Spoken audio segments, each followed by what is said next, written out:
तो हेलो नमस्कार दोस्तों। तो आज की इस वीडियो में हम लोग जो है क्लास 10 मैथ का जो है मोस्ट इंपॉर्टेंट क्वेश्चन सॉल्व करने वाले हैं। अगर आप लोगों ने कल वाला वीडियो नहीं देखा होगा तो इस वीडियो के बाद उस वीडियो को जरूर देख लीजिएगा, ठीक है। चलिए, तो आज हम लोग क्वेश्चन नंबर 11 से स्टार्ट करेंगे, क्योंकि कल हमने क्वेश्चन नंबर 10 तक बिल्कुल ही अच्छे से एक्सप्लेन करके आप लोग को बताया था, ठीक है। तो आप लोग समझ गए होंगे। तो आज हम लोग क्वेश्चन नंबर 11 से स्टार्ट करते हैं। तो यहाँ पर सबसे पहला आप लोग का क्वेश्चन देख सकते हैं, क्या बोला जा रहा है। एपी यहाँ पर दिया गया 3, 1, -1 और -3 के लिए प्रथम पद ए और सार्वअंतर डी है। यानी क्या पूछ रहे हैं, सिंपली आप लोग का पूछ रहा है ए आप लोग का कितना है और जो डी जो है डी का वैल्यू कितना है, बस यही पूछ रहा है। तो ए क्या होता है, जो प्रथम पद बोलते हैं। जो प्रथम पद क्या, जो सबसे पहले में आप लोग को क्या दिख रहा है, सबसे पहले में जो होता है वो आप लोग का A1 होता है। और आप लोग का प्रथम पद जो होता है, जो यहाँ पर जो पहले होता है वो A1 होता है, दूसरा वाला A2 होता है। इस प्रकार से आप लोग का होता है, ठीक है। तो यहाँ पर सबसे पहले आप लोग को 3 है, यानी A का वैल्यू तो 3 आ गया। तो A का वैल्यू निकालना बहुत ईजी है और D का भी वैल्यू निकाल सकते हैं। D का एक फॉर्मूला होता है, D बराबर क्या होता है, A2 माइनस का A1। बस इस फॉर्मूला को याद रखेंगे, आपका D का वैल्यू निकल जाएगा, ठीक है। मैथ में फॉर्मूला का ही खेल है। बस यहाँ पर देखिए D का वैल्यू निकाल देते हैं।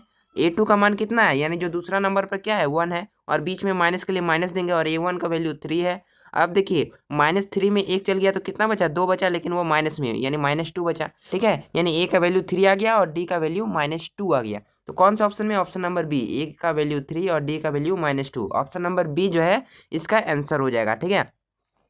चलिए अगला प्रश्न की ओर बढ़े। ऐसा प्रश्न तो आप लोग बना लेंगे, ए भी निकाल लेंगे और डी भी निकाल लेंगे। चलिए देखिए अगला क्वेश्चन ये भी आप लोग बना लेंगे, फॉर्मूला से बन जाएगा। यहाँ पर क्या बोला जा रहा है, सिंपल यहाँ पर देखिए आप लोग का फॉर्मूला लगा देंगे, आप लोग का यहाँ पर बन जाएगा, ठीक है। तो कौन सा फॉर्मूला लगेगा, देख सकते हैं एपी यहाँ पर दिए गए 24, 21, 18 का सार्वयंत्र डी पूछ रहा है। तो डी का फॉर्मूला क्या होता है, A2 minus A1, A2 minus A1, ठीक है, यही फॉर्मूला है। तो A2 का वैल्यू कितना है 21, और माइनस बीच में है, और यहाँ पर 24 कर देंगे, ठीक है। यानी 24 में जब 21 हम लोग माइनस कर देंगे तो हम लोग का बचेगा 3, और वो भी माइनस में, यानी ऑप्शन नंबर डी इसका आंसर होगा, ठीक है। कैसे किए, कुछ नहीं किए, ये आप लोग का एक फॉर्मूला है, इसको आप लोग को नोट कर लेना है, ठीक है। ये वाला जो फॉर्मूला आप लोग को बता रहे हैं, इस फॉर्मूला को आप लोग नोट कर लीजिए, A2 माइनस A1, डी बराबर A2 माइनस A1, ठीक है। इसी फॉर्मूला से आप लोग का ऐसा क्वेश्चन बन जाएगा। अगला क्वेश्चन देख सकते हैं, यहाँ पर दिया गया AP बराबर देख सकते हैं 10, 7, 4 का देखिए 30वां पद होगा। तो 30वां पद यहाँ पर पूछ रहे हैं, यानी A प्लस 29D, यही होगा ना भाई, ठीक है। क्या पूछ रहा है, यानी A 30 पूछेगा तो कितना कर देंगे, A प्लस 29D कर देंगे, 29D, ठीक है। एक घटाकर 29D कर देंगे। अगर A 3 पूछता, ठीक है, इसको याद रखिए ना। चलिए अब आप लोग को बता देते हैं, यहाँ पर A का वैल्यू कितना है, जो पहले है वो 10, और यहाँ पर 29 इंटू डी का वैल्यू हम लोग का क्या हो जाएगा, डी का वैल्यू, यानी डी यहाँ पर देखिए 7 में जब हम लोग 10 को घटा देंगे तो -3 हो जाएगा, ठीक है। अब यहाँ पर अगर आप लोग सॉल्यूशन करेंगे तो देखिए 3 नम 27, 7 हो जाएगा, इधर 2, 3 दूनी 6, 7, 8, यहाँ 87 हो जाएगा, वो भी माइनस वाला, और यहाँ पर 10 प्लस वाला, ठीक है। -87 में 10 हम लोग घटा देंगे तो हम लोग का जो आंसर आएगा -77 आएगा, ठीक है, -77, यानी ऑप्शन नंबर सी इसका आंसर हो जाएगा। कैसे किए, सिंपल एक फॉर्मूला है, ठीक है। अगर A3 कभी भी आपको निकालने बोले, ठीक है, तो कैसे निकालेंगे, A3 बराबर क्या हो जाएगा आप लोग का A प्लस 2D, ठीक है, वैसे ही करते हैं ना। और यहाँ पर A 40 दे दे तो क्या करेंगे, बराबर में A प्लस, ठीक है, 39D, ठीक है। सिंपल ऐसे ही करना है। अगर A 50 भी पूछे तो A प्लस 49D, यानी उससे एक घटाकर D जोड़ देना है, ठीक है, यानी D को गुना कर देना है, ठीक है। इसी फॉर्मूला से आप लोग का बन जाएगा, ठीक है। ये फॉर्मूला नहीं है फिलहाल, ऐसे ही आप लोग बना सकते हैं, बहुत ईजी है। अगर A3 पूछता है तो A प्लस 2D, यहाँ पर A30 पूछ रहा था तो A प्लस 29D, ठीक है। अगर आप लोग को समझ में नहीं आ रहा होगा ना तो आप लोग कमेंट भी कर सकते हैं, ठीक है। चलिए अगला क्वेश्चन की ओर बढ़ें। तो अगला यहाँ पर क्वेश्चन है, किसी एपी के प्रथम पद n पदों का योग का सूत्र, यानी सिंपल यहाँ पर फॉर्मूला पूछ रहा है, ठीक है। n पदों का योग का जो फॉर्मूला होता है वो क्या होता है, तो Sn बराबर होता है, ठीक है। क्या होता है, Sn बराबर होता है n/2, और इंटू में आप लोग का होता है 2a plus n-1 into D, n-1 into D, यानी कौन सा ऑप्शन हो जाएगा, ऑप्शन नंबर ए इसका आंसर हो जाएगा। सिंपल ये फॉर्मूला की ही बात कर रहा था, ठीक है, यानी n पदों के योग का सूत्र पूछा था, सिंपली फॉर्मूला पूछा था, ऑप्शन नंबर ए जो है इसका सही आंसर हो जाएगा, ठीक है। तो आप लोग जो है इसको याद कर लेंगे, ऑप्शन नंबर ए इसका आंसर हो जाएगा। चलिए अगला क्वेश्चन देख सकते हैं, सभी त्रिभुज समरूप होते हैं। चलिए अगर आप लोग मान लीजिए कोई त्रिभुज बहुत बड़ा है और कोई त्रिभुज बहुत छोटा है, ठीक है। ये देख सकते हैं एक त्रिभुज बड़ा है, एक त्रिभुज छोटा है, लेकिन इसमें आप लोग को ध्यान देने की क्या बात है कि आप लोग देखिए सभी कौन सा त्रिभुज आप लोग का समरूप होगा, आपका समबाहु त्रिभुज, यानी जिसका समबाहु त्रिभुज यानी जिसका सारा कोण जो है कितना डिग्री का होता है, यानी ठीक है 60 डिग्री का होता है सारा कोण, ठीक है। भुजा पर नहीं जाइए, ठीक है। कोण देखिए जिसका सारा कोण 60 डिग्री का होता है वही आप लोग का समबाहु त्रिभुज हो गया।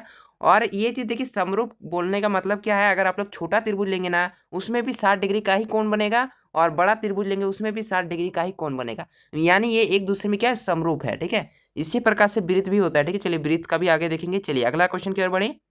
समझ गए होंगे, केवल यहाँ पर समरूप कभी भी पूछे एग्जाम में डायरेक्ट पूछेगा कि कौन सा त्रिभुज समरूप है, तो आपको वो बता देना है कि समबाहु त्रिभुज समरूप है, ठीक है। चलिए तो अगला क्वेश्चन देखिए, अब वृत्त की बात आ गई, ठीक है। अब वृत्त आप लोग को बता देते हैं, ठीक है।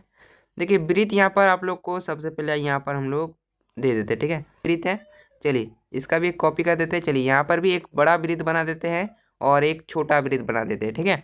और आप लोग को बताते हैं किस प्रकार से ये समरूप होता है वृत्त, ठीक है। चलिए तो देखिए यहाँ पर सभी वृत्त जो है क्या होता है आप लोग का समरूप होता है, क्या होता है समरूप होता है। ऑप्शन नंबर ए जो है इसका आंसर हो जाएगा। जितने भी वृत्त है ना सारा आप लोग का क्या होता है समरूप होता है। ऑप्शन नंबर ए जो है इसका सही आंसर हो जाएगा। उसके बाद बताते हैं कैसे होता है समरूप, क्योंकि देखिए छोटा वृत्त लेंगे वो भी 360 डिग्री का ही होगा, चाहे आप लोग बहुत बड़ा ही वृत्त क्यों ना ले ले वो भी 360 डिग्री का ही होगा, यानी डिग्री तो सेम है, लेकिन वृत्त बड़ा या छोटा हो उससे लेना देना नहीं, डिग्री यहाँ पर सेम हो रहा है, ठीक है। यानी ये एक दूसरे में समरूप है, यानी ऑप्शन नंबर ए इसका आंसर होगा। जैसे हम लोग पढ़े थे समबाहु त्रिभुज, उसमें क्या था कोण हम लोग का सेम था, चाहे वो बड़ा त्रिभुज हो या छोटा त्रिभुज हो, तो वही आप लोग का समरूप था। और इसमें जो है वृत्त भी हम लोग का समरूप है, ठीक है। समझ गए होंगे। चलिए अगला क्वेश्चन की ओर देखें। तो यहाँ पर देख सकते हैं यदि साइन ए बराबर 3/5 हो तो tan ए का मान क्या होगा। देखिए ऐसा क्वेश्चन बहुत ईजी आता है और आप लोग के एग्जाम में बहुत बार पूछा गया, ठीक है। और ये क्वेश्चन बनाना भी ईजी है। यानी क्या दिया गया है, ए बराबर आप लोग का यहाँ पर ए नहीं साइन ए, ठीक है। यहाँ पर आप लोग का दिया गया साइन ए, ठीक है। यानी ये सब तो आपको याद ही रखना पड़ेगा, साइन कॉस टेन का वैल्यू सब, ठीक है।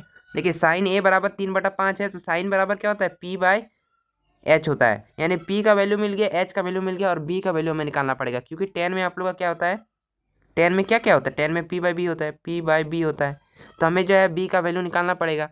तो किस प्रकार से निकालेंगे, सिंपली आप लोग पाइथागोरस थ्योरम में पढ़े होंगे, एच स्क्वायर बराबर आप लोग का क्या होता है P square plus B square, ठीक है। यही होता है एच स्क्वायर बराबर P square plus B square, लेकिन यहाँ पर आप लोग का क्या निकालना है, बी स्क्वायर निकालना है, तो पी स्क्वायर को बराबर के उस साइड भेज देंगे, तो ऐसा हो जाएगा बी स्क्वायर बराबर H square minus P square, यही हो जाएगा, ठीक है। अब अगर हम लोग करते हैं तो यहाँ पर आप लोग को दिखना भी तो चाहिए।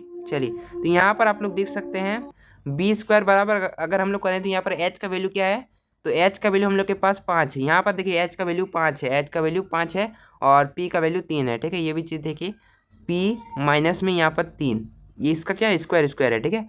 बस स्क्वायर कर देंगे तो 5 का स्क्वायर क्या हो जाएगा 25 हो जाएगा, और आप लोग का माइनस में क्या हो जाएगा 3 का स्क्वायर 9 हो जाएगा, ठीक है। तो देखिए 25 में 9 चल गया तो हम लोग का कितना बचा 16 बचेगा, ठीक है। और यहाँ पर बी स्क्वायर था ना, तो बी से स्क्वायर को हटाएंगे तो इससे रूट हो जाएगा। अब देखिए b बराबर क्या हो गया √16, √16 का वैल्यू कितना होता है 4 होता है, यानी b का वैल्यू 4 आ गया। यानी tan का वैल्यू क्या आ जाएगा, tan का वैल्यू आप लोग का p का वैल्यू तो पहले से पता है 3 है, और b का वैल्यू अभी पता चला 4, यानी 3/4 इसका आंसर हो जाएगा। ऑप्शन नंबर डी इसका आंसर हो जाएगा 3/4, ठीक है। कैसे किए, सिंपली साइन ए का मान था 3/5, यानी p और h का वैल्यू था, b का वैल्यू निकाल दिए पाइथागोरस थ्योरम में, एच स्क्वायर बराबर P square plus B square, ठीक है। ये आप लोग का फॉर्मूला, इसको भी याद कर लेंगे, ठीक है। फॉर्मूला को हम लोग थोड़ा सा अच्छे से आप लोग को बता देते हैं, क्योंकि ये फॉर्मूला जो है इंपॉर्टेंट होने वाला है, इसी से आप लोग जो है बहुत सारे क्वेश्चन बनाएंगे, ठीक है। तो इस फॉर्मूला को आप लोग याद कर लेंगे, ठीक है। इसी फॉर्मूला से आप लोग का बन जाएगा, ठीक है। चलिए कैसे किए तो आप लोग को पता चली गया। चलिए फिर भी डाउट होगा तो आप लोग कमेंट कर सकते हैं। चलिए अगला क्वेश्चन की ओर बढ़ें। तो अगला यहाँ पर क्वेश्चन दिया गया है, आप देखिए अगला क्वेश्चन ये भी बहुत यदि इंपॉर्टेंट एग्जाम में पूछा जाता है। यदि पीई बराबर कितना दिया गया 0.05 है, तो पीई नहीं का मान क्या होगा, बहुत बहुत बहुत यदि इंपॉर्टेंट है, ठीक है। देखिए इस प्रकार से रहता है पी और पी प्लस पी, यहाँ का वैल्यू आप लोग को बता दे पी प्लस पी नहीं, ठीक है। एक पी हाँ है और एक पी नहीं है, ठीक है। ये पी नहीं को इस प्रकार से हम लोग नोट करते हैं, ऊपर में एक ऐसा दे देते हैं, ठीक है। तो ये पी हाँ हो गया, ये पी नहीं हो गया, ठीक है।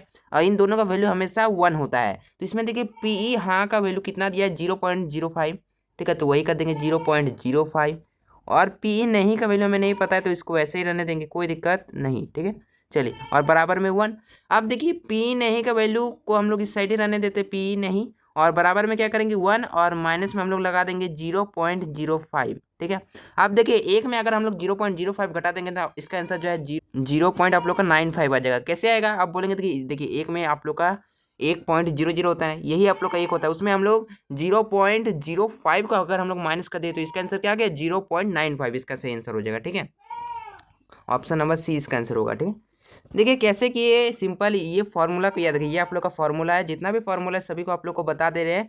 पी हाँ प्लस पी नहीं का वैल्यू हमेशा आप लोग का 1 होता है, जिसमें पी हाँ का वैल्यू आप लोग का 0.05 था, और पी नहीं का वैल्यू यहाँ पर नहीं दिया गया था, ठीक है। तो इसको हम लोग इस पार ही रहने दिए, और क्या किया बराबर में जो 1 था तो उससे हम लोग माइनस कर दिए, तो इसका आंसर क्या आ गया 0.95 आ गया, यानी ऑप्शन नंबर सी इसका आंसर हो जाएगा। चलिए अगला क्वेश्चन की ओर बढ़े, ठीक है।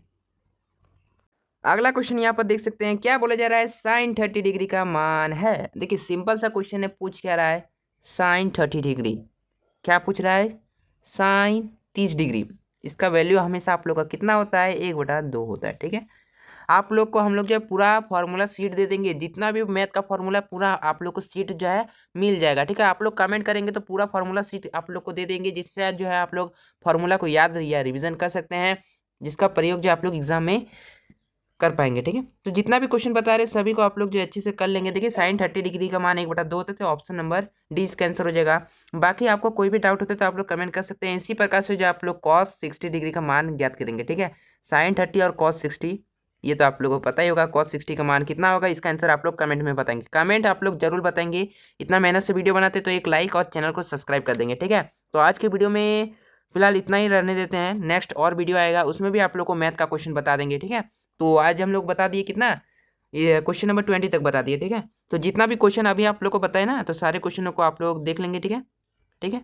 कितना अच्छे तरीके से आप लोग को बताया किस प्रकार से समरूप होता है, ठीक है। और इसका पीडीएफ आप लोग को जो है हमारे टेलीग्राम चैनल या व्हाट्सअप चैनल पर मिल जाएगा, नहीं मिलेगा तो हमारे एप्लीकेशन को डाउनलोड कर सकते हैं, ठीक है। चलिए आगे भी क्वेश्चन है तो उनको भी देखेंगे नेक्स्ट वीडियो में। तो आज के वीडियो में फिलहाल इतना ही, मिलेंगे नेक्स्ट वीडियो में, तब तक लिए जय हिंद, जय भारत, वंदे मातरम।